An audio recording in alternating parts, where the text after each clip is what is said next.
Buah alpukat adalah salah satu jenis buah yang terkenal dengan kandungan lemak nabati. Terdapat 77% kalori pada alpukat berasal dari lemak. Di Indonesia sendiri terdapat banyak jenis alpukat yang beredar. Namun alpukat yang cukup terkenal dan menjadi pilihan beberapa chef di dunia adalah alpukat varietas Hass.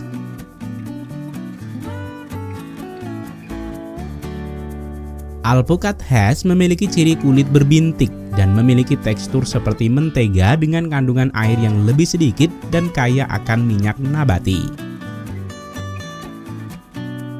Perlu sahabat tahu, pohon alpukat membutuhkan banyak air untuk perawatannya. Dalam perhitungan, untuk 1 hektar ladang alpukat memerlukan 100.000 liter air per hari. Sehingga tidak akan mencukupi jika hanya mengandalkan ketersediaan air tanah. Lalu, bagaimana rahasia kesuksesan perkebunan alpukat di negara-negara Afrika Selatan ini? Pada liputan kali ini, kita akan mengunjungi perkebunan modern di Afrika dan Australia.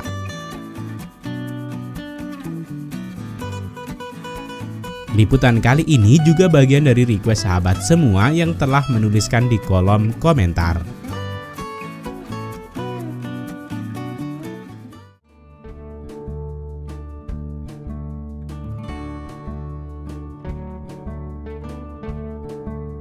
Pohon alpukat adalah tumbuhan yang berasal dari Meksiko dan Amerika Tengah, yang kini banyak dibudidayakan di daerah-daerah tropika atau sekitar garis ekuator.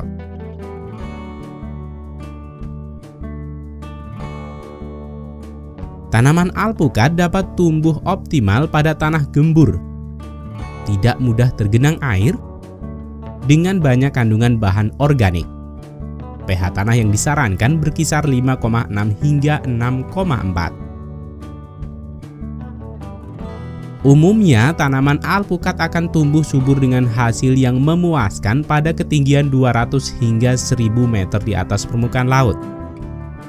Namun, untuk tanaman alpukat ras Meksiko dan Guatemala akan lebih cocok ditanam pada ketinggian 1000 hingga 2000 meter di atas permukaan laut. Suhu optimal untuk pertumbuhan alpukat berkisar antara 12,8 hingga 28,3 derajat Celcius. Di Afrika Selatan, pertanian alpukat diproduksi di daerah pedesaan di Provinsi Western Cape. Sebuah industri perkebunan yang berkembang dan menguntungkan perekonomian masyarakat pedesaan di sana.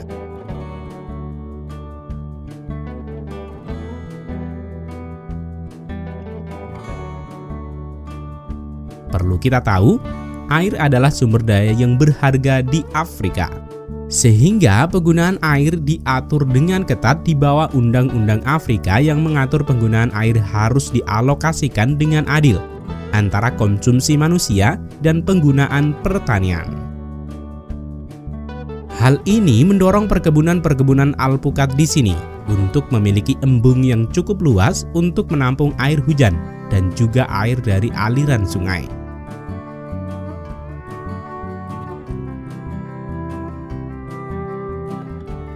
Embung pertanian bertujuan untuk menyediakan cadangan air untuk mengantisipasi kekeringan di musim kemarau. Dapat juga berfungsi mengatasi genangan yang tidak terkendali di musim hujan. Selain itu, pertanian alpukat juga menerapkan metering untuk menentukan hasil pasti penggunaan air dalam pertanian. Ditambah lagi pengaplikasian sistem irigasi berteknologi tinggi yang memastikan penggunaan air yang efisien dengan pemasangan sensor yang memantau kelembaban tanah dan parameter lainnya. Hal ini berarti lebih sedikit pemborosan dan menanam alpukat dengan penggunaan air paling minim.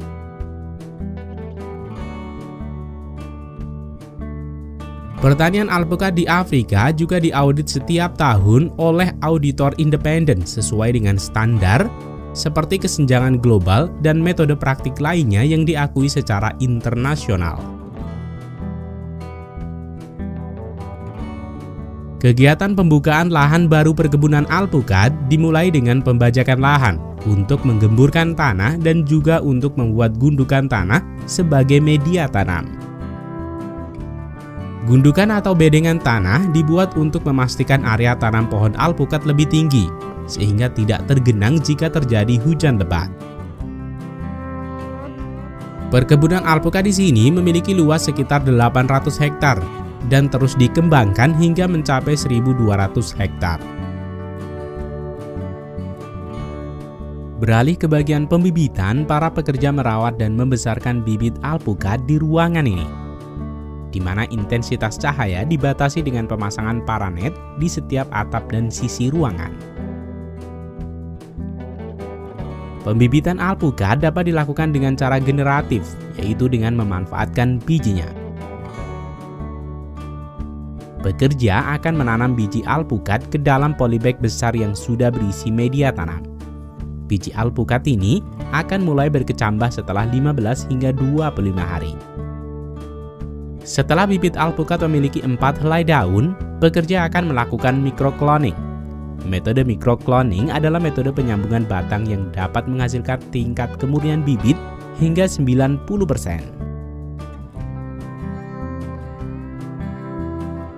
Pada dasarnya, metode microcloning menyerupai dengan okulasi. Hanya saja dilakukan pada umur yang lebih muda sebelum batang bibit mengeras dengan sempurna.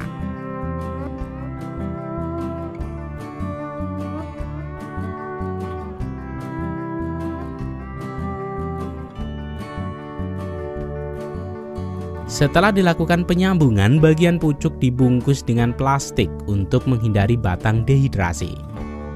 Plastik ini akan dilepas ketika batang sudah memunculkan puncuk daun. Setelah bibit mencapai tinggi sekitar 40 hingga 50 cm, bibit ini akan dibawa menuju ke ladang untuk dilakukan penanaman. Sementara itu, di ladang baru, pekerja memasang selang irigasi dan menandai jarak tanam. Kemudian, menggali lubang untuk tempat menanam bibit. Setelah bibit alpukat dibawa ke ladang, dengan segera pekerja menanam dan juga menancapkan tongkat serta mengikatnya untuk membantu bibit tetap kokoh ketika diterpa angin. Setelah penanaman selesai, pekerja akan melakukan pengujian irigasi. Untuk proses perawatan bibit alpukat di awal penanaman, pekerja akan memberikan pupuk organik cair lewat saluran irigasi. Dan setelah pohon berumur sekitar 1 tahun, pekerja akan menambahkan pupuk anorganik seperti pupuk fosfat. Pupuk ini disesuaikan dengan keadaan dan kebutuhan tanah melalui proses pengujian tanah. Dalam proses perkembangannya, bibit alpukat ini memerlukan banyak perhatian untuk perawatan.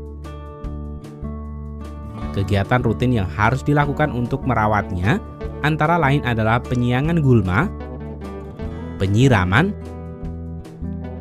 penyulaman, pemangkasan,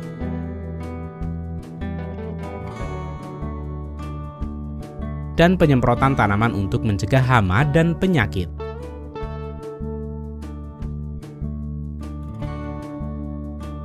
Bibit alpukat yang dibudidayakan melalui bijinya akan mulai berbuah setelah berumur 10 hingga 15 tahun. Sedangkan bibit alpukat yang dibudidayakan melalui microcloning akan mulai berbuah setelah berumur 3 hingga 4 tahun setelah penanaman.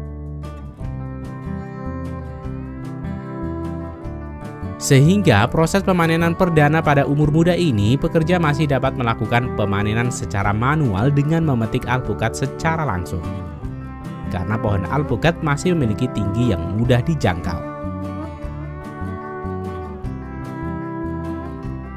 Khusus untuk alpukat varietas Hass dapat menghasilkan 500 hingga 1000 buah per pohon setelah mencapai umur 10 tahun.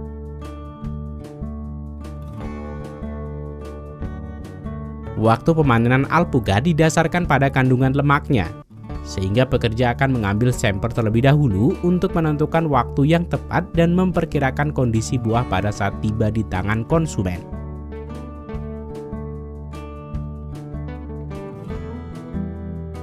Setelah diverifikasi, panen raya dapat dilakukan.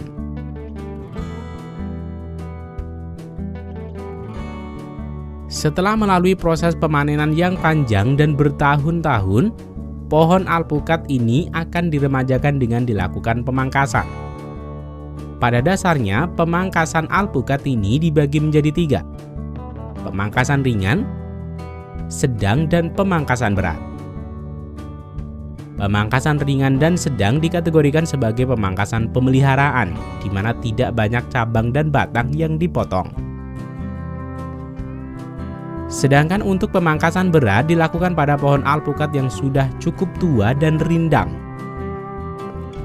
Pohon akan dipangkas secara total menyisakan 1 meter dari pangkal tanah.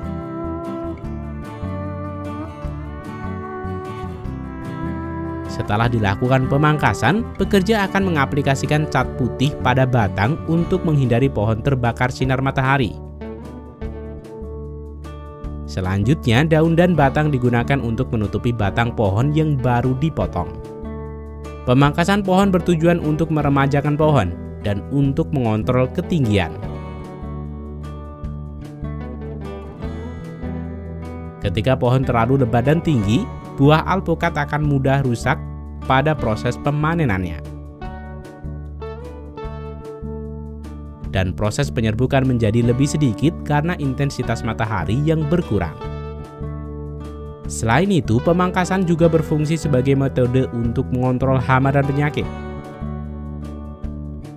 Hal ini disebabkan karena pengendalian yang kurang efektif jika banyak area pohon yang tidak terjangkau.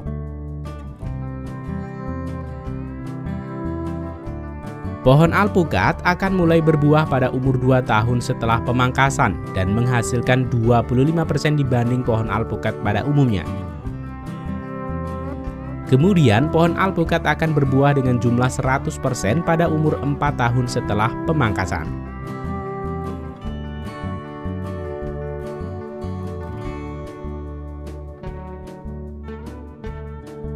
Musim panen alpukat. Pada musim panen alpukat, pekerja akan diturunkan serentak ke ladang dan dibagi menjadi 3 metode pemetikan.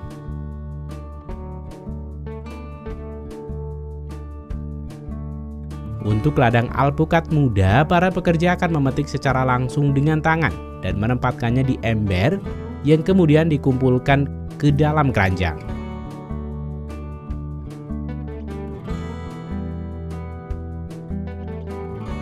Sementara itu, di ladang pada bagian yang lebat dan tinggi, pekerja akan menggunakan alat bantu untuk memetiknya. Baik menggunakan tongkat yang dirancang khusus untuk memotong,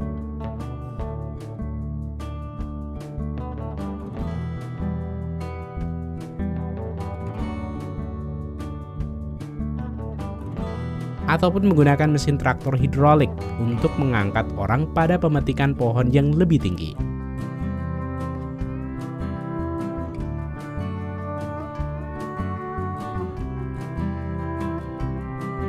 Walau begitu, semua pemetikan ini melakukan dengan metode yang sama, yaitu melakukan pemetikan yang hati-hati untuk menghindari buah alpukat dari memar pada proses pemetikannya. Buah alpukat sangat rentan dengan memar dan kerusakan pada proses pemanenan.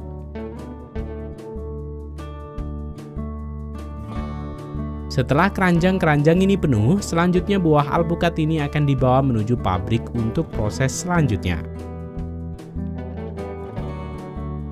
Pada rumah pengemasan ini, buah-buah ini akan diletakkan di atas konveyor berjalan, melewati proses pencucian, pemilihan atau grading, dan berakhir pada pengemasan. Pada proses grading atau pemilihan, buah alpukat akan dikategorikan menjadi 3.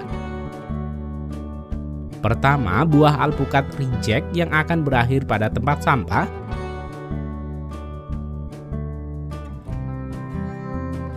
Kedua, buah yang terlalu masak maupun tidak memenuhi kriteria untuk buah segar.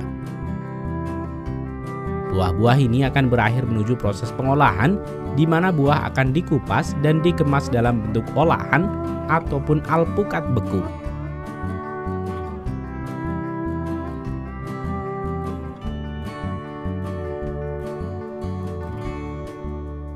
Dan ketiga adalah buah alpukat segar yang akan berjalan menuju ke ruangan pengemasan, di mana pekerja bersiap mengemas dalam kardus dan siap untuk didistribusikan ke seluruh konsumen dalam negeri dan luar negeri.